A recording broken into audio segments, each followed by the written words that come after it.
So এটা হচ্ছে next hub second generation, যেটা গুগলের লাস্ট স্মার্ট ডিসপ্লে, যেটা আরও 2 বছর আগে বেরিয়েছে। সো স্মার্ট ডিসপ্লে হচ্ছে স্মার্ট স্পিকার বাট একটা ডিসপ্লে সহ। সো আপনি একটা ভিজুয়াল পান যাই কমান্ড দেন। সো আমরা প্রথমে কিছু কমান্ড দেখি র্যান্ডম, এবং তাতে একটা ধারণা পাওয়া যাবে যেটা দিয়ে কী করা যায়। Hey Google, how long until Ramadan? Ramadan in Bangladesh is in 31 days. How long monkeys live? A mandrill can live on average 20 years, a black howler between 15 and 20 years, and I have 6 more answers. How many types of bananas are there? 1,000 types. On the website pbs.org, they say grown in more than 150 countries. How much is Google Pixel 7? $599. Play Radio Furti. Alright, here's 88.0 Radio 4T Chattergram on TuneIn. What is the release date of Avatar 2? In the United States of America, Avatar, The Way of Water came out on the 16th of December 2022. Select a random number. 39. সেগুলো হচ্ছে কিছু random commands, but এছাড়াও আরও কত রকম commands এটাতে use করা যায় তার কোনো হিসাব নাই। আমি মেনলি এটাকে ইউজ করি রিমাইন্ডার হিসাবে, যেহেতু এটা আমার টেবিলের সামনে থাকে। সো যে কোনো রিমাইন্ডার দিলে এটা জাস্ট ইনস্ট্যান্ট ডিসপ্লেতে উঠে থাকে, সো যেটা যথেষ্টই হেল্পফুল। এছাড়াতে অ্যালার্ম ক্রিয়েট করা যায়, টাইমার ক্রিয়েট করা যায়, তারপর অ্যালার্মের ক্ষেত্রে এটাতে সানরাইজ অ্যালার্ম ক্রিয়েট করা যায়। আপনার লাইট যদি স্মার্ট হয় সেক্ষেত্রে এটার সাথে কানেক্ট করা যায়, এবং সানরাইজের সময় এই লাইটগুলো হচ্ছে একটা সান ইফেক্ট দেয়। আস্তে আস্তে ব্রাইট হয়, সেই সাথে অ্যালার্ম বাজে ওঠে। সো খুবই স্মার্ট, বাট যদিও আমার এটা ইউজ করা লাগে না। আমার রুমে বিশাল জানালা আছে, আমি এমনি একটা ন্যাচারাল সানলাইট ইফেক্ট পাই আর কি। সো এছাড়া এটাতে বিভিন্ন টাইপের সাউন্ড চালানো যায়, লাইক রিল্যাক্সেশন সাউন্ড, তারপরে বিভিন্ন মিউজিক চেক করা যায়, তারপরে ওয়াইফাই স্পিড চেক করা যায়। এরপর এটাতে গুগল ফটো ইন্টিগ্রেশন আছে। সো আপনি এটাকে একটা স্মার্ট ফটো ফ্রেম হিসেবে ইউজ করতে পারবেন, যেটা এটার একটা মেজর ইউজ। আপনি যখন এটা কমান্ডের জন্য ইউজ করতেছেন না, বা কোনো কারণে এটাতে কোনো কিছু প্লে হচ্ছে না, তখন আপনি ইজিলি এটাকে একটা ফটো ফ্রেম হিসেবে ইউজ করতে পারবেন। ফটো ফ্রেম হিসেবে ইউজ করার জন্য এটাতে কিছু স্মার্ট টেকনোলজিও আছে, যেমন এটার উপর একটা সেন্সর দেওয়া আছে যার মাধ্যমে এটা রুমের কালার টেম্পারেচার ক্যালকুলেট করে। সো এটা দেখতে অ্যাকচুয়ালি একটা ফটো ফ্রেমের মতো লাগে। এটা রুমের সাথে পুরো মিক্স হয়ে যায় এবং মনে হয় না যে এটা একটা ডিসপ্লে। সো এটা অবশ্য গুগলের আগের জেনারেশনেও ছিল, নেক্সট ফার্স্ট জেনারেশনে। সো এই ফটো ফ্রেমটা এটার একটা মেজর ফিচার। অনেকে জাস্ট এই জন্য এটা কিনতে পারে, যেহেতু এটা ফটো ফ্রেম কন্টিনিউয়াসলি চেঞ্জ করা যায় এবং কিছু অ্যানিমেশন দেওয়া যায়, বা অ্যালবাম সেট আপ করা যায় যে আপনি কোন কোন অ্যালবাম থেকে ফটোগুলো অটোমেটিক্যালি ট্রানজেকশন করবে। সো এটা জাস্ট একটা স্মার্ট ফটো ফ্রেম হিসেবে ইউজ করা যায়, এটা হচ্ছে কথা। এরপর এটাতে গুগল হোম ইন্টিগ্রেশন আছে। সো গুগল হোম সাপোর্ট করে এমন যত গ্যাজেট আছে, যেমন আমার লাইট, ফ্যান, তারপরে স্মার্ট লক, এছাড়া আরও যা আছে আর কি, সব কিছু এটা থেকে কন্ট্রোল করা যায়। গুগল হোম অ্যাপ থেকে যেরকম কন্ট্রোল করা যায়, সেম জিনিস এটা থেকেও কন্ট্রোল করা যায়। আর একটা মেজর ফিচার হচ্ছে এটাতে ক্রোমকাস্ট বিল্ট ইন আছে। সো আপনি এটাতে যে কোনো ডিভাইস থেকে অডিও কাস্ট করতে পারবেন, ভিডিও কাস্ট করতে পারবেন। আপনি ব্রাউজার থেকে ডাইরেক্ট ইউটিউব ভিডিওতে কাজ করতে পারবেন, এমনকি ক্রোমের যে কোনো ট্যাবও আপনি এটাতে কাজ করতে পারবেন। সো অনেক কিছু আপনি ব্রাউজারে একটা ট্যাবে খুলে এটাতে কাজ করে দিতে পারবেন। তখন অ্যাকচুয়ালি অনেক এক্সট্রা ফিচার এটাতে এসে পড়ে, যেগুলো এটাতে নাই। যেমন আমি আমার ব্রাউজারে কোনো একটা ট্যাবে খুলতে পারি আমার ইউটিউবের লাইভ সাবস্ক্রাইবার কাউন্ট, এবং সেই ব্রাউজার ট্যাবটা আমি এটাতে কাস্ট করে দিতে পারি। সো তখন আমি এই ডিসপ্লেকে একটা সাবস্ক্রাইবার ডিসপ্লে হিসেবে ইউজ করতে পারি। সো এই টাইপের অ্যাকচুয়ালি ইউজের কোনো শেষ নাই, আপনি এটাকে কীভাবে ইউজ করতে পারবেন জাস্ট কাস্টের জন্যই। এরপর এটাতে মিউজিক কন্ট্রোল করা যায়, বিশেষ করে স্পটিফাই হচ্ছে আমার মেইন মিউজিক প্লেয়ার। সো প্রায় প্রত্যেকটা ডিভাইসে আমার স্পটিফাই কানেক্ট করা আছে, এবং আমি যখন কোনো ডিভাইসে প্লে করি এটা থেকে আরও মিউজিক চেঞ্জ করা যায় বা কিছুটা কন্ট্রোল করা যায়। এছাড়াও আরও কিছু মিউজিক প্লেয়ারতে বিল্ট ইন আছে, এবং কাস্টের মাধ্যমে অ্যাকচুয়ালি সব টাইপের মিউজিক প্লেয়ারের সাথে কানেক্ট করা যায়। তারপর এটাতে অ্যাপস আছে। সো আগের নেক্সট হাবে কোনো অ্যাপস ছিল না, এটাতে এখন কিছু বিল্ট ইন অ্যাপস আছে। যদি এটাতে কোনো স্টোর নাই, সো আপনি আর নতুন কোনো অ্যাপস ইনস্টল করতে পারবেন না, বাট যেগুলো আছে সেগুলো অ্যাকচুয়ালি যথেষ্ট helpful.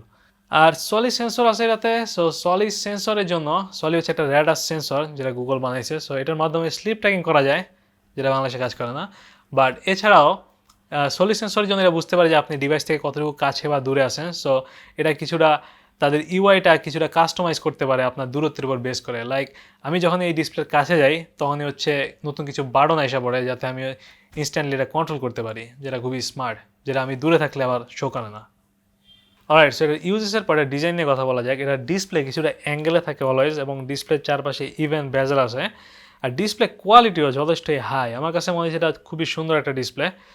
It's sharp, bright, actually খুবই ব্রাইট হতে পারে এটা, যেহেতু রুমের টেম্পারেচারের সাথে এটা ম্যাচ করে। সো আপনি যদি এটা ডিরেক্ট সানলাইটে রাখেন সেক্ষেত্রে ওটা ক্লিয়ারলি দেখা যায়। আমি এক্স্যাক্টলি শিওর এটার কতটুকু ব্রাইট নিডস হিসাবে, বাট এটা খুবই ব্রাইট। এছাড়া এই ডিসপ্লেটা পুরোপুরি ল্যামিনেটেড, সো এটা দেখতে যথেষ্ট হাই কোয়ালিটি লাগে, মোটেই চিপ লাগে না। এরপরে স্পিকারও যথেষ্ট ভালো, এবং স্পিকার অ্যাকচুয়ালি আগের জেনারেশন থেকে কিছুটা ইমপ্রুভ করা হয়েছে। সাউন্ড কোয়ালিটি খুবই ক্লিয়ার, বিশেষ করে ভয়েস কমান্ডের ক্ষেত্রে যে কোনো টাইপের ভয়েস এটাতে খুবই ক্লিয়ার মনে হচ্ছে আমার কাছে। কিছুটা বেজও আছে, বাট স্পেশাল কিছু না। আই মিন কেউ এটাকে স্পিকার হিসাবে কিনবে না অবশ্যই।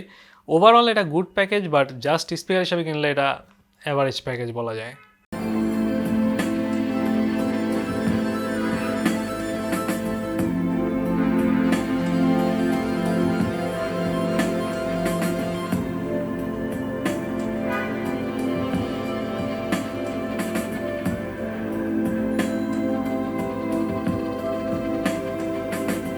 সো এই ডিসপ্লের যত সেটিংস তাই ডিসপ্লে থেকে চেঞ্জ করা যায়, এটাতে একটা সেটিংস অ্যাপও আছে, বাট আপনি ফোন থেকে গুগল হোম অ্যাপে এটা সব সেটিংস একসাথে চেঞ্জ করতে পারবেন। এটার ডিসপ্লে সেটিংস, তারপরে ফটো ফ্রেমের সেটিংস, এরপরে ক্লক সেটিংস, ওয়াইফাই সব কিছু একসাথে।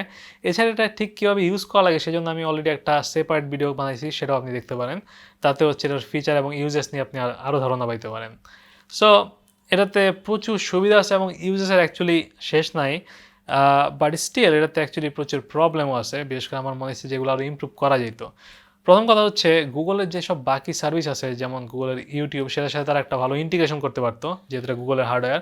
লাইক আমি চাইলে ইজিলি বলতে পারতাম এই ডিভাইসকে যে আমার ইউটিউবে কত সাবস্ক্রাইবার আছে বা আমার লাস্ট ভিডিওতে ভিউ কত। সেরকম কোনো ইন্টিগ্রেশন আজ পর্যন্ত গুগল করতে পারেনি তাদের স্মার্ট স্পিকার, স্মার্ট ডিসপ্লে কিছুতেই। এরপর গুগল তাদের ফিজিক্যাল অ্যাক্টিভিটি অ্যাপ ফিটের সাথে একটা ইন্টিগ্রেশন করতে পারতো, তাতে হচ্ছে এখানে আমার সব ডিটেলস এসে পড়তো যে আমি কতটুকু হাঁটাহাঁটি করছি আজকে, কতটুকু এক্সারসাইজ করছি। লাইক আমি যদি বাইরে থেকে হেঁটে এসে দেখতাম যে আমার ডিসপ্লেতে লেখা উঠছে ইউ জাস্ট ওয়াক 2 কিলোমিটার, খুব কুল হইতো ব্যাপারটা। আই মিন যখন এটা স্লিপ ট্র্যাকিং করে তখন ওইরকমই লেখা উঠে, যেহেতু বাংলাদেশে কাজ করে না, বাট আমি তাদের ওয়েবসাইট দেখে বললাম আর কি। বাট এভাবে তারা ফিটার ইন্টিগ্রেশনও করতে পারতো। সো গুগল অনেকগুলো ইন্টিগ্রেশন করতে পারতো, বাট এইসব ইন্টিগ্রেশন না করাতে এটা কিছুটা লেম মনে হয়েছে এবং গুগল ইকোসিস্টেমে কিছুটা বাইরে মনে হয়েছে এই ডিভাইসটা। এরপর স্লিপ ট্র্যাকিং যেটা বললাম যে একেবারেই কাজ করে না, যদিও আমার কাছে কিছু সিস্টেম আছে, আই মিন কিছু আইডিয়া আছে সেটা স্লিপ ট্র্যাকিং কাজ কীভাবে করানো যায়, সেজন্য হচ্ছে আমার একটা এক্সটার্নাল রাউটার দরকার, সেটা এখন পর্যন্ত সেট আপ করা হয় নাই। সো আমি ভবিষ্যতে হয়তো এটা করতে পারি, করলে সেটা নিয়ে আলাদা ভিডিও করতে পারি। এরপর এটা এখনও যথেষ্টই slow, I mean first generation খুবই স্লো ছিল, এটাও চরম স্লো। আমি ভাবছিলাম যে অ্যাটলিস্ট এই জিনিসটা তারা ইমপ্রুভ করবে, এটা হচ্ছে আমার সবচেয়ে বড় কমপ্লেন ছিল লাস্ট জেনারেশনে, বাট এটা খুবই স্লো। আমি শিওর না যে তারা কী প্রসেসর ইউজ করছে, বাট এটা অ্যাকচুয়ালি প্রত্যেকটা মেনুতেই কিঞ্চিত সময় লাগে। আই মিন মোবাইলের মতো এটা ফাস্ট না। সো আমি আশা করবো যে গুগল নেক্সট ভার্সনে গুগল টেন্সর বা এই টাইপের কোনো একটা প্রসেসর এটাতে অ্যাড করবে, সেক্ষেত্রে এটা খুবই অসাধারণ একটা ডিভাইস হয়ে যাবে। আই মিন এটা স্লো হওয়াটাই আর স্লিপ ট্র্যাকিং না থাকাটাই এটা নিয়ে আমার এই মুহূর্তে সবচেয়ে বড় কমপ্লেন। এরপর এটাতে ওয়াচ ফেস অ্যাকচুয়ালি খুবই লিমিটেড, 11 নাকি 12টা ওয়াচ ফেস আছে, যেটা খুবই হাস্যকর এটা সাইজ অনুযায়ী। আই মিন এটা হচ্ছে গুগল পিক্সেল ওয়াচ, এটাতে মনে হয় 30টার মতো ওয়াচ ফেস আছে, এবং এটা ডিসপ্লে ছোটো, আই মিন 1.5 ইঞ্চিরও ছোটো। সো এটাতে অনেকগুলো কমপ্লিকেশন অ্যাড করা যায়, অনেক ইনফরমেশন অ্যাড করা যায়, লাইক ওয়েদার, ডেট, এই টাইপের কিছু। বাট এটা 7 ইঞ্চ ডিসপ্লে, এটাতে প্রায় কিছুই অ্যাড করা যায় না, জাস্ট ডিফল্ট যেসব সেটিংস আছে সেগুলোই। আই মিন এটাতে চাইলে গুগল আরও হাজার হাজার ওয়াচ ফেস অ্যাড করতে পারতো, বিশেষ করে থার্ড পার্টি অপশন রাখতে পারতো, সেক্ষেত্রে অন্যান্য ডেভেলপাররাই তৈরি করতো। সো সেরকম কোনো অপশনও তারা রাখে নাই, যেটা যথেষ্টই ডাম মনে হয়েছে আমার কাছে। আই মিন এটাতে অ্যাকচুয়ালি অনেক কিছু করা যেত চাইলে এই 7 ইঞ্চ ডিসপ্লেতে। এরপর এটা অ্যাকচুয়ালি ইন্টারনেট ছাড়া পুরোপুরি ইউজলেস। আই মিন যদি ইন্টারনেট চলে যায় সেক্ষেত্রে এটাতে যে সময়টা লেখা উঠবে, আমি এটা ডিরেক্ট একটা ক্লক হিসাবে ইউজ করা যায়, সেটাও তারা করে না, জাস্ট একটি পুরো স্ক্রিনে লেখা থাকে যে ইন্টারনেট নাই।